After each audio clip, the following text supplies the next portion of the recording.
श्री स्वामी समर्थ. स्वामी म्हणतात, तुझ्या आयुष्यातील प्रत्येक अडथळा आता दूर होणार आहे. काळजी करू नकोस, आम्ही आहोत. बाळा, जर तू आमच्यावरती विश्वास ठेवून मैदानामध्ये उतरला आहेस तर जिंकूनच परत येणार हाच विश्वास मनामध्ये ठेवून जिंकण्याच्या तयारीने एक एक पाऊल पुढे टाकत राहा आणि तुला यश मिळणारच याच विश्वासाने प्रामाणिक प्रयत्न करत राहा. अपयशाचे विचार, पराभवाचे विचार मनात जरा देखील आणू नकोस. अशामुळे तुम्ही आयुष्यात कधी यशस्वी होणार नाही.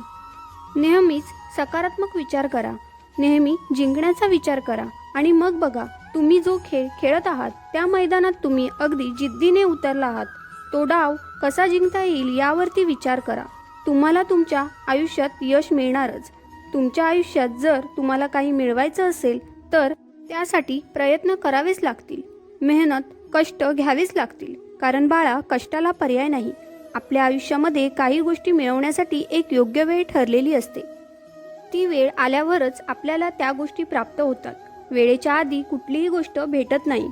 स्वामी म्हणतात, बाळा, हे सर्व करत असताना कधीही कोणाला कमी लेखू नका, कधी कोणाचा अपमान करू नका, कधी कोणाला दुखवू नका, कधी कोणाला अपशब्द बोलू नका. तुम्हाला कोणीही कितीही वाईट बोलू देत, कारण तुमच्याबरोबर त्यांचा हिसाब करण्यासाठी मी आहे, हे नेहमी लक्षात ठेवा. म्हणून आपण आपले सकारात्मक विचार, प्रामाणिक प्रयत्न कधीही सोडायचे नाहीत. बाळा, माझे प्रेम, माझे आशीर्वाद सदैव तुझ्या पाठीशी आहेत. तुला कुठल्याही वादळात, संकटात मी तुझी साथ कधीही सोडणार नाही. स्वामी म्हणतात, बाळा, जास्त चिंता करत असशील तर हा संदेश शेवटपर्यंत ऐक. तुझे आयुष्य तुला कितीही रडवेल, पण रडायचे नाही. कारण स्वामी आपल्या सोबत आहेत हे लक्षात ठेवायचे आणि पुढे चालायचे.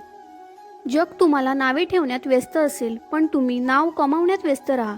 लोक बोलणार, पण आपण ठरवले तर कुठल्याही गोष्टीचा त्रास करून घ्यायचा नाही. स्वामी म्हणतात, बाळा, तुझ्या आयुष्यामध्ये आजपर्यंत जे काही दुःख भोगलेस, जे काही कष्ट घेतलेस, जी काही वेदना सहन केलीस, ती आता विसरून जायची आणि आयुष्याची नवीन सुरुवात करायची. आमचे नामस्मरण करत आयुष्यातील प्रत्येक वाटेत कितीही काटे येऊ देत, माझे नाम तुझ्या ओठाशी आहे ना, मग घाबरू नकोस. नामस्मरण करत तुझ्या आयुष्याची नवीन सुरुवात कर आणि मग बघ तुझ्या आयुष्यामध्ये किती बदल होतील. तुझ्या आयुष्यामध्ये तुला नवीन नवीन संधी चालून येतील. त्या संधीचा तू योग्य प्रकारे वापर करून तुझी ध्येय, तुझी स्वप्न पूर्ण कर. बाळा, आम्ही तुझ्या सोबतच आहोत.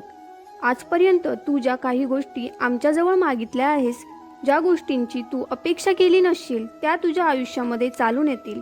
फक्त धीर धर, संयम ठेव, योग्य वेळेची वाट बघ. सर्व काही आता तुझ्या मनाप्रमाणे तुझ्या आयुष्यात छान होणार आहे. हा विश्वास ठेवून सदैव आपले प्रामाणिक प्रयत्न करत राहा आणि आमच्यावरती विश्वास ठेवून पुढे चालत राहा. स्वामी म्हणतात, बाळा, जो माझ्यावरती विश्वास ठेवून, जो माझी निरंतर भक्ती करत आपल्या आयुष्यातील दुःख, वेदना सर्व काही माझ्यावरती सोपवून पुढे जात राहतो, तो माझा प्रिय भक्त आहे. कारण मला माहीत आहे, तो माझा भक्त कधीही खचणार नाही, डगमगणार नाही, कुठल्याही संकटांना घाबरणार नाही, तर आत्मविश्वासाने प्रत्येक वाटचाल करत राहणारा तो माझा प्रिय भक्त आहे. त्याला कितीही अडचणी येऊ देत, त्याला स्मरण आमचे राहते की ब्रह्मांडाची शक्ती माझ्या पाठीशी आहे, मग मी कोणाला का घाबरू. स्वामी म्हणतात, अरे, शक्य आहे तुला माझ्याशी संवाद साधायला. सगळी चिंता सोडून एकदा मनापासून माझं नाव घे. श्री स्वामी समर्थ.